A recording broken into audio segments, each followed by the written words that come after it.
Candidato Roy Barreras, gracias por aceptar la invitación de Prisa y venir, no de prisa, con un poquito de tiempo y tranquilidad a conversar aquí en la sala de mi casa, en la biblioteca. Pues muchas gracias, Gustavo, por invitarme a su casa. Gracias a Prisa por abrir estos espacios.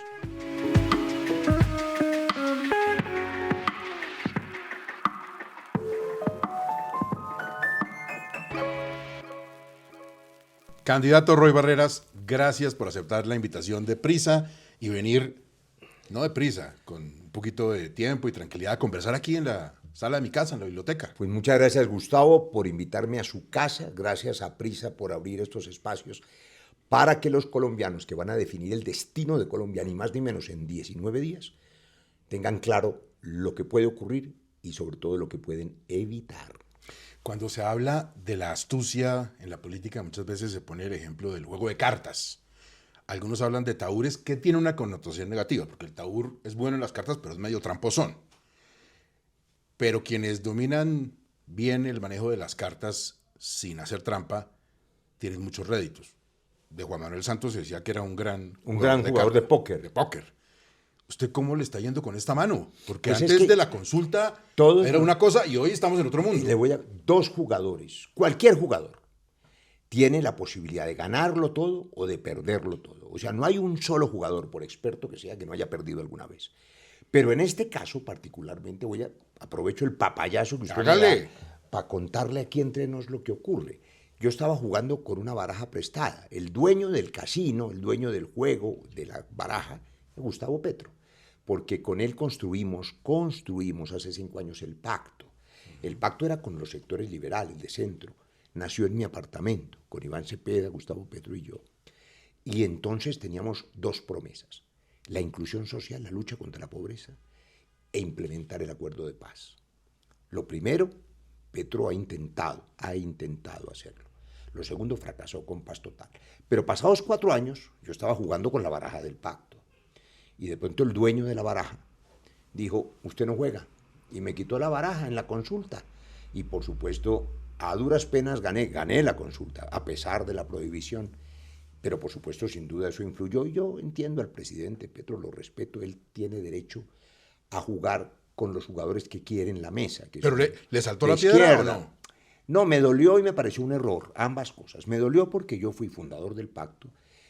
Creo en la inclusión social, yo soy liberal, socialdemócrata, y he estado toda la vida en esas condiciones que lo acompañé. Yo no pedí carné del Partido Comunista ni de la izquierda. Yo toda la vida, 15 de los 17 años que estuve en política, milité con Juan Manuel Santos, que es tercera vía, es liberal. Y desde ese punto de vista, con las banderas liberales, recorrí el país con Petro. Con esa bandera presidí el Congreso, con esa bandera usted estaba ahí. Le dije a Colombia cuando lo posesioné que ese gobierno debía ser para todos los colombianos, no para un sector, no polarizante. Eso no sucedió porque se polarizó y se dividió el país. Y con esa bandera presidí el primer año el Congreso y aprobamos todas las reformas. Le armé la coalición más grande que ha tenido cualquier presidente. Y se hizo un gabinete estable. Los medios de comunicación, los empresarios, los gremios, el primer año entendieron que era hora del cambio social. Y había ese ambiente de concordia. Eso se rompió, la coalición se hizo trizas y el gobierno se fue radicalizando y hoy tiene un candidato legítimo, quiero decir eso, legítimo, coherente, que creo que es un hombre honesto, que es Iván Cepeda, que ha caminado conmigo defendiendo las víctimas, la verdad, la paz, la vida, la JEP. Me parece bien, pero él es de izquierda y yo soy de centro. Esa es nuestra diferencia. Pero si Papa Petro decidió ser más consentidor con el hijo Cepeda y usted tiene tan buena imagen de Cepeda, son como hermanos, ¿cómo les dan esa relación de hermanos a Cepeda y a usted? ¿O no se pueden ver ni en pintura? No. ¿Caín y Abel? No, ni una cosa como la otra. No somos hermanos, hemos sido amigos, hemos tenido una relación no solamente cercana, sino afectuosa, diría yo. Hemos compartido muchas cosas, ¿no?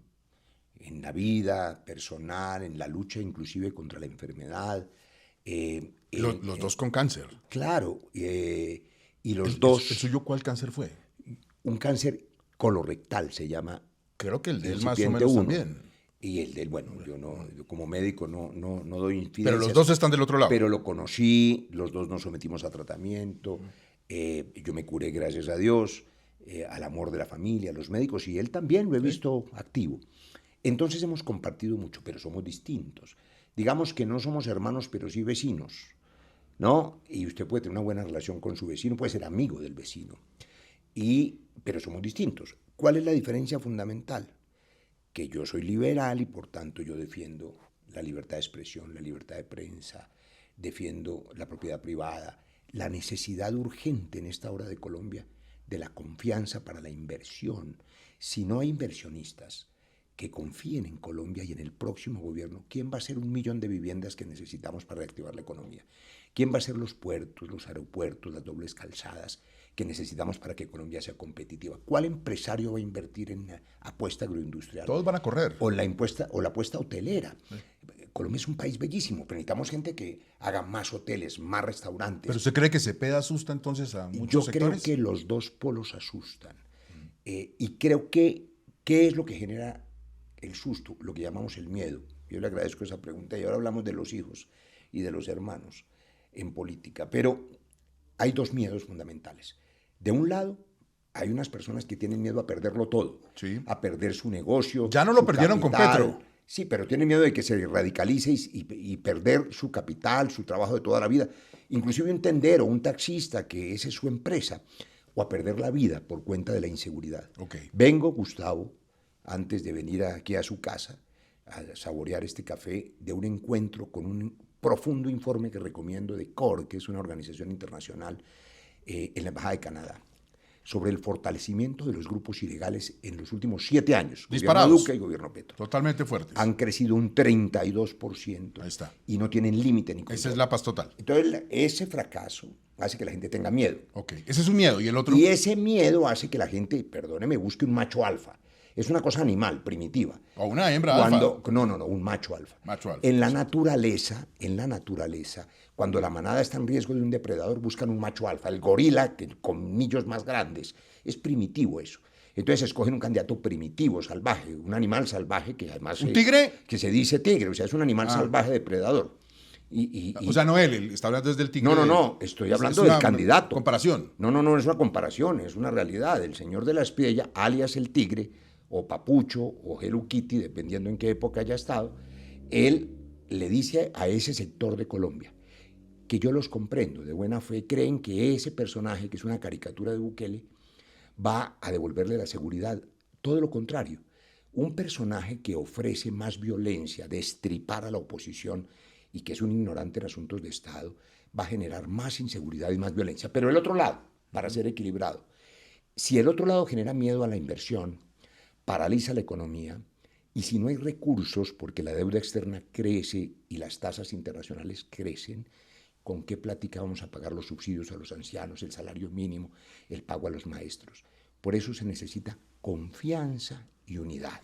Por cuestiones de equilibrio, ya que para usted, candidato Abelardo, es un tigre, un animal salvaje. No, para él. ¿No? Él se puso así. Si usted fuera a comparar a Cepeda con algún animal allá metido en el arca de Noé, ¿qué animal sería Cepeda? Ay, buena pregunta. Se me ocurre una imagen que es la de Yoda, que es el personaje de Star Wars, sí, que es una especie de monje reflexivo, que habla callado, como trocando las palabras, el sujeto, el predicado. Cepeda es un hombre reflexivo. A mí me preocupa no Cepeda, sino dos cosas que están detrás de Iván. A ver. Detrás de Iván. Uno, este asunto de paz total. Por ejemplo, sí, el hecho de haber definido, no fue decisión de él, sino del presidente Petro, que 29 delincuentes, incluyendo Chiquito Malo, se levantaron las órdenes de captura, que en buena hora la fiscal dijo que no. A mí me preocupa mucho, porque ese es un mensaje como el del tarimazo de Medellín o la parranda. Es decir, que eso va a continuar en el gobierno de él. No sé si continúa, pero está detrás de él. Ok. Y él... Lo segundo. Y lo segundo es la amenaza de una constituyente sin límites, que también está detrás de él, porque no es idea de él, sino de Petro, pero puede poner en riesgo la Constitución del 91. Le pasó a Boric en Chile. Boric gana, candidato de izquierda, se siente fuerte, propone una constitución y la perdió. Y eso es poner en riesgo los derechos adquiridos. No se necesita una constituyente, pero es un discurso facilista. Decir, usted tiene problemas de salud, la constituyente se lo arregla. Usted tiene problemas de empleo, la constituyente se lo arregla. Usted tiene goteras aquí, la constituyente se lo arregla. Esos discursos facilistas ponen en riesgo, con una cosa que es clave y seria. La Constitución del 91 fue fruto de un acuerdo nacional. Los tres copresidentes eran tres sectores completamente distintos. Álvaro Gómez, conservador; Serpa, liberal; Navarro, M19, izquierda. Es decir, la de Cepeda podría estar La de recargada. Petro, la de Petro, como la plantea, es Sí. una constituyente para un sector Ok. que quiere proponer un modelo, que no lo ha dicho, inclusive sectorizado. Es la constitución al servicio del modelo. Es una constitución que es diseñada por el gobernante de turno. Eso es un riesgo. Yo A medida. no digo que vaya a pasar, pero eso hizo Bukele en la derecha. Y eso hizo Chávez y Maduro fundamentalmente. Yo no quiero que Colombia corra esos riesgos porque eso podría dividir más el país. Y se pueden y se deben resolver los problemas de Colombia sin necesidad de abrir esa caja de Pandora. Bueno, estamos hablando ahorita de paternidades y todas esas cosas que ha sido un tema en muchas entrevistas aquí en Los Protagonistas durante las últimas semanas. Ya Petro no es estrictamente en política su padre. Mucha gente se separa de sus padres. El candidato del Esprilla también. Mire una cosa, esa es una pregunta muy interesante, Gustavo. Y sabe que solo se hace en conversaciones tranquilas como esta. Mire, devolvámonos un poco. A ver. Álvaro Uribe Sí. se promovió en su liderazgo como un padre para una Colombia huérfana, huérfana de seguridad, en el Caguán. Además, en una América Latina huérfana, ¿no? Es Juan Rulfo, Pedro Páramo, vengo a Comala en busca de mi padre. Este país es un país donde hoy 8,5 millones de hogares son mujeres jefes de hogar y donde 4,5 millones de mujeres son madres solteras, como lo fue la mía. Lo cual es un recurso también de la izquierda. Acuérdese del padrecito Stalin. No, pero ya voy a ese tema, es que ahora voy a eso. Entonces, proponerse como padre era muy eficaz y el discurso del expresidente Uribe, hijitos, hijitas, él logró llenar ese vacío. Y la gente quiere al padre y lo defiende y le perdona todos los pecados, aún hoy. ¿Qué pasó con Paloma? Para seguir con su ejemplo. Paloma decidió ser la hija del padre y reivindicar que sigue siendo la hija de papá y que le va a preguntar todo, por lo menos eso dijo al principio. Lo va a escuchar. Claro, no, pero ella dijo... No niega esa voz. Uribe es mi papá. Sí. El señor de la Espriella hizo lo que en psicoanálisis, en los textos de Freud, se llama matar al padre simbólicamente. Es decir, todos hemos tenido padres que son fuertes o que son represores o que son bravos, no importa. Cuando crece el adolescente y se libera del padre y lo reta, entonces se siente adulto. Eso fue lo que hizo de la Espriella astutamente. A un paradigma de padre que era Uribe lo retó públicamente. El problema es que ese adolescente es un adolescente malcriado, grosero. A una colega suya, que es Malú, de Caracol Televisión, Gran señora, gran periodista. Hace un par de días acaba de insultarla en público. Él insulta a los periodistas y sobre todo a las mujeres y a todo el mundo. Entonces es un hombre agresivo, pero fue eficaz. Ahora, yo le digo esto a los electores, muchos de sus electores y de sus electores, no, porque usted, gracias a Dios, no es candidato. Dios me libre. De sus televidentes, de sus internautas. Estoy seguro que algunos votarán por De la Espriella. Y quiero decirles con profundo respeto, los entiendo. El miedo a la inseguridad les hace creer que ese hombre que solo promete balazos y que grita y que es feroz, o cree que es feroz, les va a resolver los temas de seguridad. Todo lo contrario, no se equivoquen. Un hombre que promete violencia genera más violencia y más inseguridad y además divide al país. Él no es capaz de devolverle la seguridad a Colombia. La seguridad se devuelve con un criterio de Estado, donde se fortalezcan las fuerzas militares, pero donde no se renuncie a la posibilidad de la paz. Bueno, como toda conversación, vamos cogiéndonos de hilos conductores. Una cosa es que el padre, en esa concepción freudiana, mate al hijo, el hijo mate al padre, perdón, el hijo mate al padre. Otra cosa es que en la vida real el padre no se ocupe del hijo. ¿Qué pasó con su papá? ¿Qué tan duro fue para usted ser hijo sin padre tantos años de chiquito? Sí, pues fíjese que me enseñó muchas cosas. Yo soy hijo, como he dicho, de madre soltera. Esa fue una historia muy bonita, como de telenovela mexicana que mi mamá construyó, ¿no? Ella era una niña huérfana, mi abuelo era un campesino liberal, está enterrado en una vereda que se llama El Palo, en Caloto. Lo mataron por reclamar tierra, es uno de los 10 millones de desplazados que hay en Colombia. Mi madre llegó a Bogotá, en fin. Era una muchacha inteligente, tercero primaria, joven, muy bella. Consiguió empleo en un almacén de botones. Llega un estudiante de medicina con un ojo azul y uno verde, que ella decía que era como Brad Pitt. ¿Tenía un ojo azul y uno verde? Sí, sí, sí, sí. ¿Él ya murió? Sí, ella murió. Y era una pinta, pues ella decía, era Brad Pitt. Y entonces, Era imagínate. gringo, creo. Claro, era norteamericano. Entonces, esa muchachita, huérfana, sola en el mundo, porque su madre, mi abuela, había muerto de tifo en Natagaima y de hambre, como tanto campesino desplazado. Estamos hablando de la época de la violencia liberal conservadora. Entonces, sola en el mundo llega un estudiante de último año de medicina con esa pinta y le ofrece el futuro, la vida, el amor, y la enamora y le ofrece matrimonio Buen político él. y la embaraza y se larga. Ese era mi padre, yo lo conocí en la adolescencia. Regalo que me hizo, que se lo recomiendo a esas 4,5 millones de madres solteras. Nunca me habló mal de mi padre.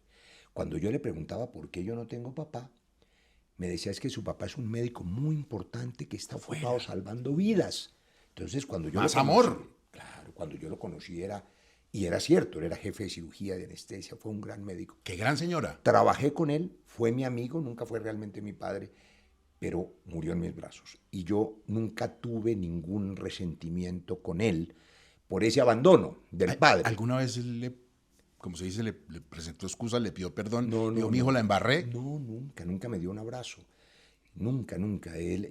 Allí había, digamos, un hombre muy duro, que era fundamentalmente médico, pero tuve una relación cordial con él. Por eso cuando otros, como traicionaron a esa madre o me abandonaron en su época, me han abandonado o han sido ingratos, usted decía el padre de la política, el padre del pacto, porque el padre del pacto es Petro, pues él es el dueño del pacto, decide negarme otra vez y dice, no voten por Roy, eso es ilegítimo. Pues yo estoy curado de espantos y lo entiendo. Y también le daría un abrazo, como se lo di a mi padre, porque cada quien tiene sus miedos. Yo creo que el presidente Petro, en el fondo, tenía temor de que su legado no fuera continuado. Y él cree, y está bien, que el candidato legítimo de la izquierda puede continuar su legado mejor. Y yo creería que fuese cierto si genera confianza, puentes, equilibrio. Pero si no, creo que van a ser 4 años muy difíciles para la economía y para el orden público. Quienes no lo quieren a usted o no comulgan con su forma de hacer política también han tocado eso, pero desde la otra perspectiva. Cuando de una forma pues ofensiva lo han comparado con un camaleón, usted también ha negado a mucha gente en el transcurso de la política. ¿Lo siente así o no? No, fíjese una cosa, lo importante, querido Gustavo, es no cambiar de principios, de ideas. Yo estuve 20 años ejerciendo la medicina. A mí me llamó un señor que se llama Juan Manuel Santos a finales del 2005. Me suena. ¿Le suena? Y ese señor, yo estaba en mi consultorio médico, me dijo, quiero que se meta al Congreso. Y después me puso una cita en la Escuela de Carabineros de Tuluá, me acuerdo. Y me dijo, yo quiero hacer 2 cosas. La paz y resolver la maldición del narcotráfico a través de la legalización global. Yo dije, eso es lo mío. Yo había trabajado un ensayo que se llama La prohibición es el crimen. Creo que la maldición del narcotráfico es la cosa más hipócrita del mundo. Lo sedujo. Los países consumidores se meten la perica y nosotros ponemos los muertos. Y allá venden marihuana y aquí siguen persiguiendo. Esa hipocresía, dije, no, Santos hay que acompañarlo. Y a eso me fui al Congreso. Y eso es lo que he hecho estos 17 años. Reconocí el conflicto armado en mi ponencia de la ley de víctimas. Hice el marco para la paz. Yo soy el autor. Me fui a hacerlo realidad a La Habana. Tuve el honor de firmar el acuerdo de paz con la guerrilla más vieja de América Latina. La ayudé a negociar. Luego me vine a las calles de Colombia a defenderla con el plebiscito por la paz. Y luego creamos la JEP para que se conociera la verdad de las madres de Soacha, de las madres de los 6.400 falsos positivos, de los horrores que hizo la guerrilla también, que fue profundamente cruel. Y luego creamos otras instituciones, la Unidad de Búsqueda de Personas Desaparecidas, la Agencia de Desarrollo Rural, la Agencia Nacional de Tierras, que está hoy haciendo la reforma agraria. Yo estoy orgulloso de haber hecho eso. Por eso lamento que hoy, por errores de método y de rigor y por la polarización, el país sienta que hay un montón de grupos criminales que han crecido y que ven muy lejana la posibilidad de vivir en paz y estar tranquilos si no se recupera el orden y la autoridad. Habiendo hecho tantas cosas, ¿no debería quererlo más la gente? Pues yo creo que hay momentos en la historia, ¿no? Y la polarización, como decíamos ahora, hace que cuando uno tiene miedo busque al más radical, al que lo defiende. Voy a ponerle un ejemplo. Cuando el estallido social, que yo no quiero que se repita, por eso no quiero que se divida el país, que se fragmente, había personas que tenían miedo de que iban a llegar los vándalos a las unidades residenciales, ¿de acuerdo? Se esparció Una ese noche hubo rumor. unos videos, además. Y que resulta que nunca se tomaron ninguna, pero la gente tenía miedo y que cogieron garrotes y palos para defenderse en la unidad residencial. Y de pronto una señora decía, oiga, el vecino del quinto piso tiene armas, ese nos defiende. Y otra vecina decía, pero ese es medio traquetongo. No importa, pero nos defiende. Cuando la gente tiene miedo, no le importa quién la defienda. Y no importa que sea radical. Entonces, en ese radicalismo es difícil que un médico como yo, que sé sanar heridas, que me he formado para eso, que soy dialogante, que respeto a todo el mundo, pero que no soy radical y no odio a nadie. Yo no ando prometiendo meter a la cárcel a Uribe y no ando prometiendo meter a la cárcel a Petro, porque eso divide al país. Todo lo que divide al país hace daño. Y creo que sanar esas heridas es lo que yo sé hacer. Y voy a ponerle otro ejemplo, porque estamos a 19, 18, 17 días de la elección presidencial y el destino de Colombia está en manos de quienes nos escuchan. Imaginen una balanza. En esa balanza hay dos platos de la balanza. Como la justicia, pues. Como la justicia, como la política Temis. hoy polarizada. Y nos dicen que solo hay dos alternativas, el petrismo o el uribismo, la izquierda o la derecha. Pero toda balanza tiene un fiel de la balanza, un eje central, si no se caen los platos. ¿Será Fajardo? Yo soy ese equilibrio. ¿Es Yo lo usted? he hecho. Yo construí esa coalición equilibrada en el primer año. Yo construí el equilibrio necesario para firmar el acuerdo de paz. Yo construí las mayorías para que se pudiera aprobar una ley de víctimas. Donde yo estoy, funcionan las cosas. Y un país roto no funciona. Yo quiero que Colombia funcione. Y le pido sin ninguna duda a los colombianos que me ayuden a fortalecer ese equilibrio el 31 de mayo. Porque yo sé, puedo evitar que el país se divida irremediablemente. ¿Usted se siente progresista? Soy progresista, porque soy liberal. Es que esa es otra cosa, ¿no? La gente en medio del miedo... César Gaviria también es liberal. Y de la rabia... No, él ya se volvió conservador, él hizo una mutación extraña, pero fíjese una cosa, en medio de la rabia, Gustavo, y del miedo y del odio en las redes sociales que son tan terribles y donde se calumnia tanto, no hay tiempo para las ideas, menos para la historia. Y la gente cree que el progresismo nos lo inventamos con el pacto hace 5 años con Petro y con Cepeda, no. El progresismo es el liberalismo popular. ¿Sabe quién fundó el primer partido progresista? Francisco de Pablo Santander, en 1832. Y luego el liberalismo popular liberó los esclavos con José Hilario López. Y el liberalismo y el Olimpo radical propuso un gobierno federal descentralizado. El siglo pasado, la guerra de los 1000 días, Rafael Uribe Gaitán, la reforma de López Pumarejo, la revolución en marcha, la reforma agraria del viejo Carlos Lleras. Ese viejo que parecía cascarrabias creó el IDEMA, creó el INCORA, creó la Asociación Nacional de Usuarios Campesinos, que me ha acompañado a mí en este proceso. Es decir, ha habido un liberalismo progresista, y ese liberalismo progresista, con esas banderas, apoyó a Petro hace 5 años. Y creo que ahora esas banderas se necesitan. Cristo, que es un liberal no precisamente gavirista, ¿no debería estar con usted? ¿Y está con Cepeda? Juan Fernando Cristo fue un buen ministro nuestro en el gobierno Santos. Yo personalmente lo invité a que acompañara a Gustavo Petro hace 4 o 5 años, no tuve éxito, la mayoría de quienes invité sí llegaron, pero él no. Él dice que en la segunda vuelta votó con nosotros. El presidente Petro lo invitó a ser ministro de nuevo y creo que establece una relación de confianza, creo que tiene una relación también de amistad personal con el candidato Iván.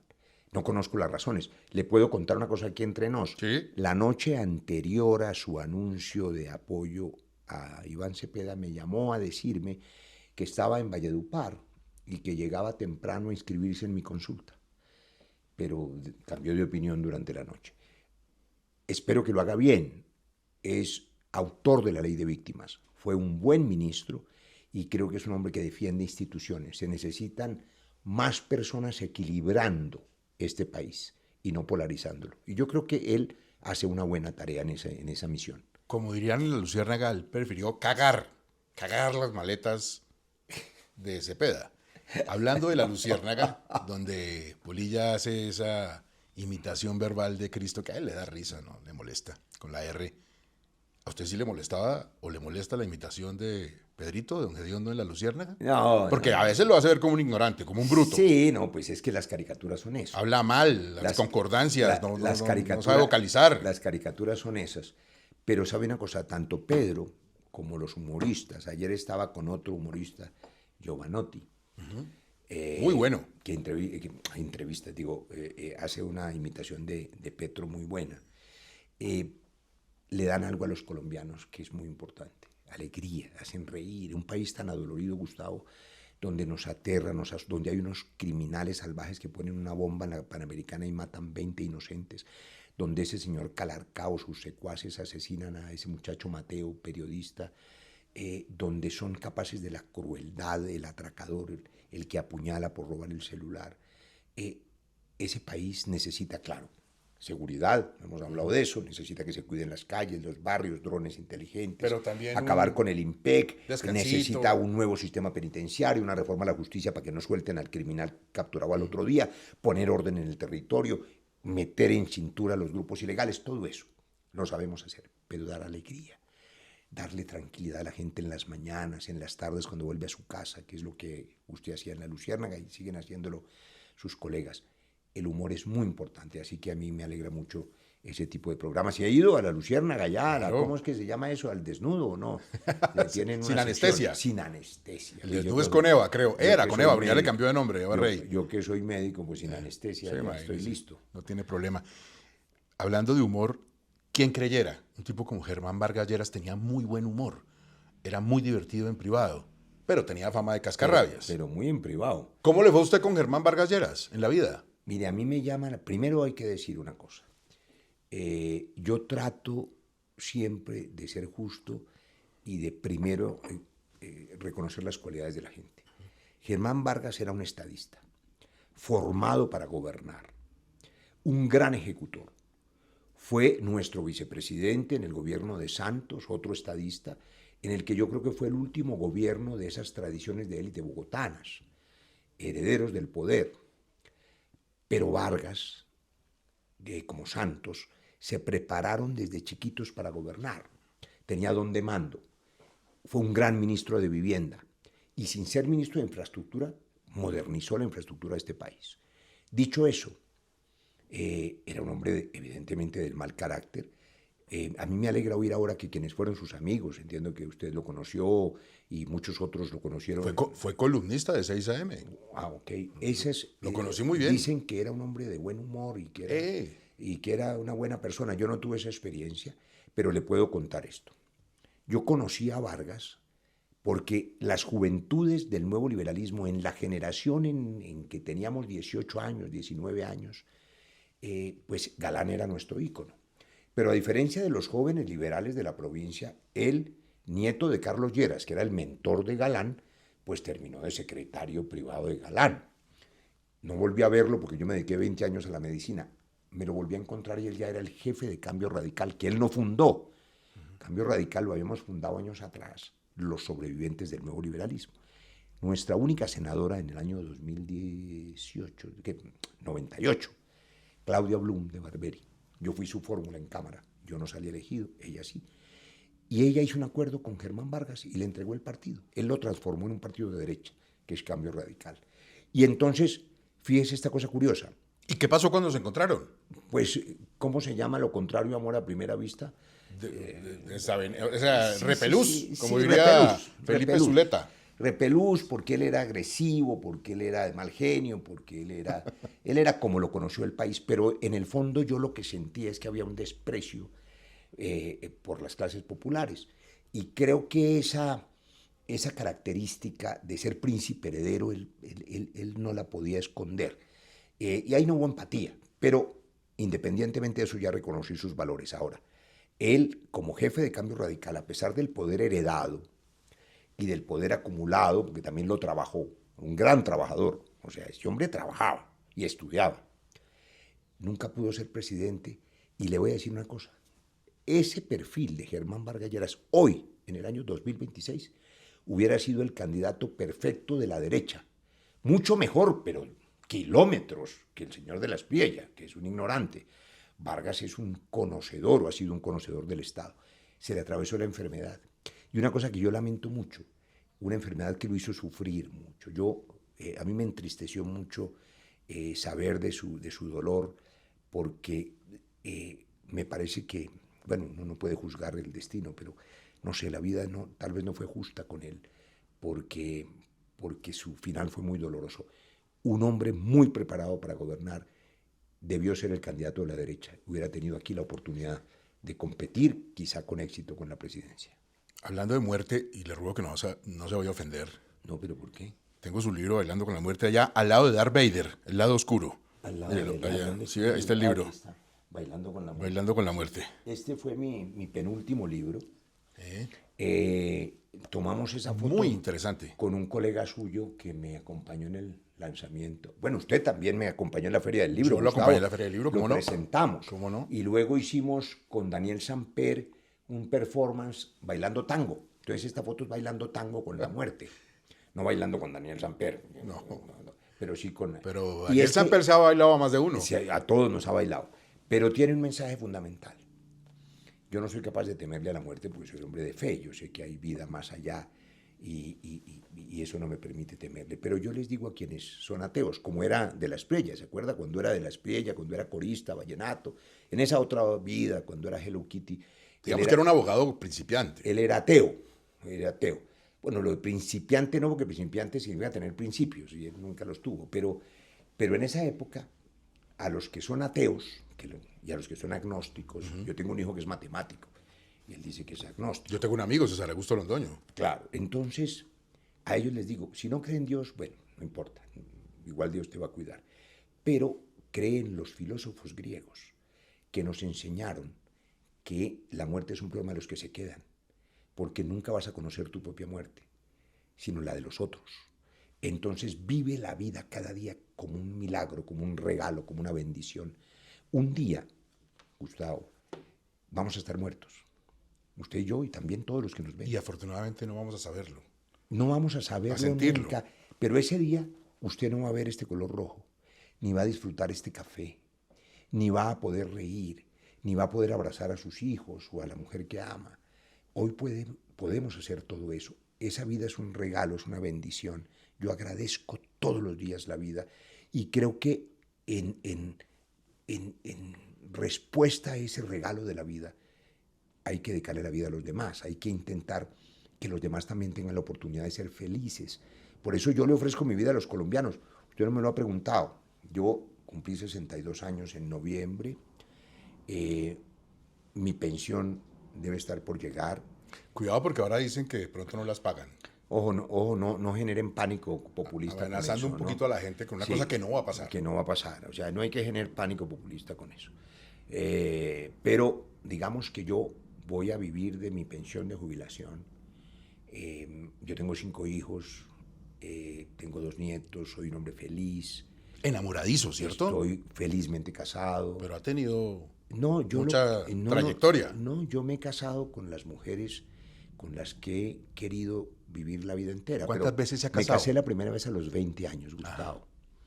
Hay mucha hipocresía en eso, ¿no? Yo a usted no le voy a preguntar porque es un hombre casto, usted, y fiel. Pero estoy seguro que la mayoría de los hombres lo que tienen es amantes y las esconden y además las hacen sufrir a la esposa y a la amante y entonces dicen, yo estoy casado con una sola esposa hace 40 años y resulta que el tipo ha tenido 15 amantes.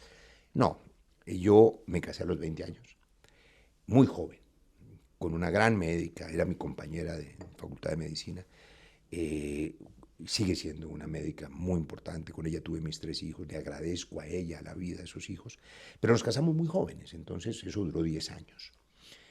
Como 3 o 4 años después, yo tenía 33, 34 años, me volví a casar y tuve 2 hijitos, que hoy uno de ellos es músico, está haciendo música para cine, el otro tiene 18 años, está terminando su bachillerato, se gradúa ahora en 30 días. Y soy un hombre feliz, entonces yo podría dedicarme a eso, a los hijos, a los nietos, a escribir, porque acabo de presentar mi segunda novela, con Penguin Random House. Prolífico usted. Que se llama, con los hijos, digo, y con las la novelas, y con los literatura. libros. Yo he escrito una docena de libros, pero esta novela, que no tiene nada que ver con la política, se llama Te llamaré Kennedy. Acabo de encontrarme en un evento con Juan David Correa, el ministro de Cultura. Sí. Le cuento otro dato curioso. Él le puso el título a mi novela. ¿Ah, sí? Leyó Las Galeras en Londres, le gustó. La novela es fruto de la maestría en literatura con esa creativa. cantidad de tiempo que tuvo usted allá de embajador, hasta novela le salió. En la Universidad de Salamanca hice ese trabajo, ¿cierto? Yo hice 2 maestrías allá, hice una en economía en London School of Economics. ¿Y a qué horas trabajaba? Pues es que la embajada fue un honor. A mí nunca me imaginé siendo taxista que hubiera llegado. ¿Honor o castigo? Eso se llama el ostracismo. Yo creo. ¿Se acuerda que los griegos, cuando había alguien que podía ser incómodo, para allá, lo mandaban para allá. lejitos, ¿no? Como una ostra encerrado. Pero bueno, a mí me sirvió. Terminé mi tratamiento, estudié. Y esa novela es una novela que se llama Te llamaré Kennedy y se la recomiendo. ¿Por qué le digo? Porque yo podría dedicarme a la literatura, a mis hijos, a mis nietos y a ser feliz. Yo no soy un hombre rico, yo no tengo ni haciendas, ni caballos, ni ganadería, ni fábricas, ni tierras, ni nada de eso. Pero no las necesito, yo puedo vivir con mi pensión. Sin embargo, creo que si yo sé arreglar los problemas de Colombia, tengo la obligación de ofrecerle mi vida al país, si el país quiere. El 31 de mayo yo puedo equilibrar esta balanza, pero necesito que me ayuden a fortalecer ese equilibrio. Le pregunto esto por lo que acaba de mencionar y para tranquilidad de muchos de nuestros oyentes y personas que nos ven a través del mundo digital. Usted ha tenido en la vida un par de episodios con dinero en efectivo. Y mucha gente dice, no, pues que debe tener unas caletas, debe tener mucha plata. Par de episodios. Creo que alguien habló de un dinero en su casa y una vez se le quedó una maleta. Entonces hablemos del primer en la episodio. ópera. No, en general. ¿Usted pero tiene mucho dinero en efectivo? General, ¿Es que le gusta? No. Primero es falso. Ok. Pero hablemos del primero. Muy bien. Porque alguien habló de una caja fuerte. Exacto. ¿Y sabe cuánto duró eso? 7 años de investigación exhaustiva de la Corte Suprema, que se le agradezco porque me investigaron cada cosa. Durante 7 años había una cosa que fue muy duro de explicar, y es que me pidieron la factura de una lámpara que había en mi casa y no encontraba la factura. A ese nivel de detalle, 7 años. Minuciosos. Y la Corte encontró que yo era un hombre honesto, un hombre limpio, archivó eso, jamás ocurrió, había sido un bandido en una cárcel. Esa es otra historia, de la misma estirpe de Cadena, que alguien le pagó, él lo confesó luego en la corte, para enlodar mi nombre, y Perfecto. Eso en las redes sociales, eso no ocurrió. Y lo otro fue su colega, que yo creo que ya no es su colega, porque me parece que no es una buena persona, que es Vicky Dávila, que hizo un montaje en el Hotel Ópera. Yo estaba conversando con un gran tipo, que es Carlos Negret, que creo que fue el mejor defensor del pueblo. Sí. Y estábamos hablando de derechos humanos y de cosas. Me llamó Vicky Dávila y me dijo, hombre, ¿quiere hacer un debate con María Fernanda Cabal? A mí que me encanta el debate. Le dije, claro que sí, pero no había señal en la ópera. Usted conoce el hotel, ahí la señal es muy mala. Sí, cerca de la Cancillería. Claro, entonces yo a una cuadra estaba el Congreso en mi oficina, salí y dije, déjeme 2 minutos, voy. Y dejé abandonado mi maletín.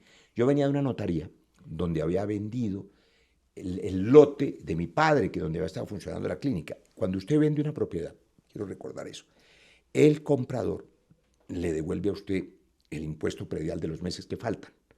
Porque si usted ha pagado todo el año para poder hacer la escritura y usted ya lo entrega, le devuelve los 3 meses. Eran algo así como 12 millones de pesos. Y claro, tan despreocupado estaba yo por el dinero que lo dejé tirado en el maletín. Pues Vicky Dávila mandó cámaras, hizo zoom, hizo un montaje, caletas, dinero. No le sirvieron las explicaciones, no le sirvió nada. Y dejó lo que es más eficaz para destruir: las redes sociales, donde siguen vivas. Esa acusación... Todo da vueltas. Pero hay otra acusación. Ellos dijeron que yo había hecho la ley Roy Barreras para quitarle la pensión a los jubilados y darse a los guerrilleros, cuando firmamos el acuerdo. Dijeron que le íbamos a entregar el poder a Timochenko y se lo entregamos fue a Iván Duque. Dijeron que el rayo homosexualizador iba a volver gays a los niños si ganaba la paz. Y con esas mentiras asustaron a los padres de familia y perdimos el plebiscito. Y al no implementar la paz, pues hoy se ha deteriorado el orden público. Lo único que hay que hacer, en mi opinión, es implementar el acuerdo de paz. Ahí está la reforma agraria, la reforma política. El sistema político colombiano es corrupto desde la raíz. Es un sistema clientelar. Otro libro que usted debe tener por aquí se llama El culo de Antanas. Lo escribí hace 7 años. con Buen la editorial título. Planeta. Buen Y digo título. yo, lo único limpio en la política colombiana es el culo de Antanas y habría que ver qué dice mi libro. Que el sistema de compra y venta de votos y de gamonales, la destrucción de los partidos por el error de la lista abierta, la Seguridad Nacional de Senado, ha llevado a lo que hay hoy. Hoy los partidos políticos, Gustavo, están en su peor momento de deterioro. Y cuando los partidos políticos desaparecen, como pasó con el COPEI y con ADECO en Venezuela, aparecen los populismos de derecha o de izquierda. Hay que recuperar esos partidos políticos, quizá un solo partido político que recupere las ideas liberales y que permita una tercera vía, porque no estamos condenados a los dos extremos. Bueno, una última inquietud, candidato. Hablamos ahorita de los vecinos. Usted nos decía que uno puede tener buenas relaciones con un vecino. Puede tener buenos vecinos o malos vecinos. Claro, pero también puede pasar, como en un barrio como estos, que usted salga, le toque al vecino y le diga, vengo a apoyarlo para que usted sea el presidente de la Junta Comunitaria del barrio.